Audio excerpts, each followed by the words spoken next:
سلامونه احترامات زما یوټیوب چینل ته وصل بیا خره خلاص دا زموږ تاسو د HTML د کلاس لسم درس دی او په دې درس کې به موږ تاسو په ټیبلز باندې کار کوو چې هغه ټیبلز په HTML کې موږ تاسو څنګه کولی شو استعمال کوو.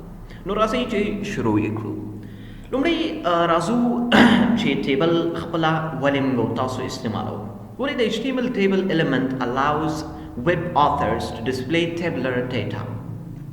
د ټیبل په واسطه تاسو کولی شئ چې یو څه ټیبلر ډیټا په خپل ویب سایټ کې شو کړئ such as text. تاسو کولی شئ یو ټیکسټ یو خط یا هم images عکسونه یا هم لینکونه هم په دې ټیبل کې ځان سره شو کړئ.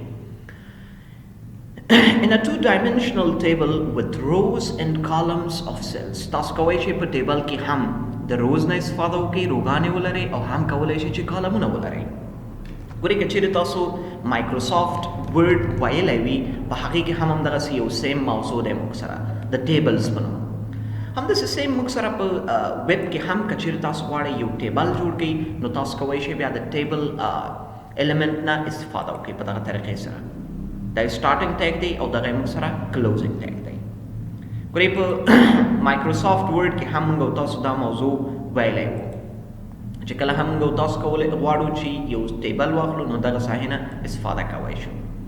دغه ته چې کوم دی روز ویل کېږي او که چیرې په دغه شکل کې موږ یې سلیکټ کړو نو دې ته بیا کالمز ویل کېږي، دې ته کالمز ویل کېږي او دې ته رو ویل کېږي. نو همداسې په سیم طریقې سره که چیرې موږ غواړو په HTML کې هم یو ټیبل جوړ کړو نو دې لپاره بیا موږ تاسو کولی شو چې د ټیبل نه استفاده وکړو. لومړی به تاسو ټیبل ټیګ سټارټ کوئ، په دې کې دننه که چیرې رو اخیستل غواړئ نو د TR نه به استفاده کوئ، ټیبل رو. او په دې کې د TH په استعمال سره تاسو کولی شئ د خپل ټیبل لپاره یو هیډینګ واخلئ. ګورئ هیډینګ کې موږ سره موضوع دا وي چې که چیرې تاسو یو ټیبل هیډر اخلئ نو دې کې موضوع دا دی چې دا هیډر به لږ ټیکسټ بولډ اوسي او په دې کې تاسو سره چې کوم دی تاسو کولی شئ خپل کالم یې واچوئ.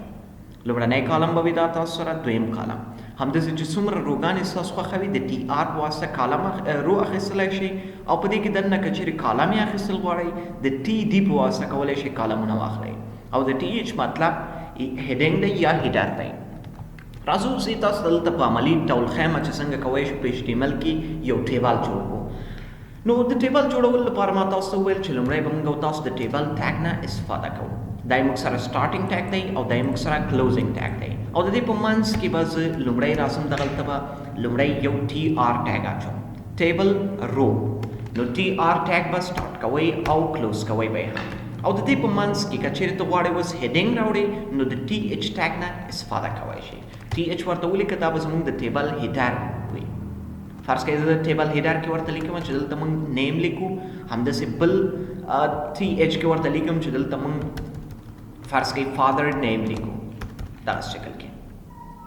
همداسې که چیرې زه اوس د خپل ټیبل لپاره ډیټا اخلم یا ټیبل بل رو اخلم نو TR نه څه کولی شم دلته ټیبل کې دننه استفاده وکړم. TR کې دننه د TD نه موږ تاسو کولی شو استفاده وکړو. دلته اوس خپل موضوعات ولیکئ. فرض کړئ زه دلته راغلم ورته ما ولیکه فدا محمد. همداسې که چیرې کوم بل رو اخیستل غواړئ دغلته یې کولی شئ چې بل کالم اخیستل غواړئ هغه هم کولی شئ دلته واخلئ. نو زه دا سیف کوم، سیف کول نه وروسته زه راځم خپل ویب پیج ریلوډ کوم. ویب پیج ریلوډ کول نه وروسته به دا موږ سره دلته سیف شوی اوسي په دغه شکل کې. ګورئ ټیبل هیډر ما تاسو ته مخکې هم ویلی چې د ټیبل هیډر چې کوم دی دا به په بولډ سټایل کې اوسي. دا هم موږ سره په بولډ سټایل کې راغلی، دا موږ سره روګانې دي. نور نو په دغه طریقې تاسو کولی شئ چې یو ټیبل جوړ کړئ. بل اکثر خلک دا وایي چې ټیبل کې موږ سره د څلور خواوې د بارډر اوسي. نو تاسو کولی شئ ټیبل ټیګ کې دننه دغلته ورته ولیکئ چې بارډر څو پکسله ته اوسي، ما ورته یو ولیکه. دا اوس سیف کړئ در سره ګورئ څلور خواوې به بارډر هم راغلی اوسي.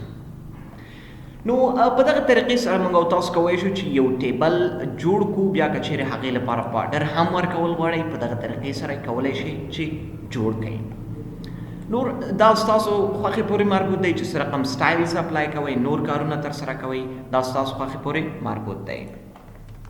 نو دا و زمونږ او ستاسو د HTML لسم درس کوم چې د ټیبلز مربوطو. ډېر وخت ما ویډیو هم اپلوډ کړی نه و ځکه زما د مکتب امتحانونه روان ول. نو انشاءالله یو لسمه ویډیو به هم ډېر زر زما یوټیوب چینل ته اپلوډ شي. ډېره مننه.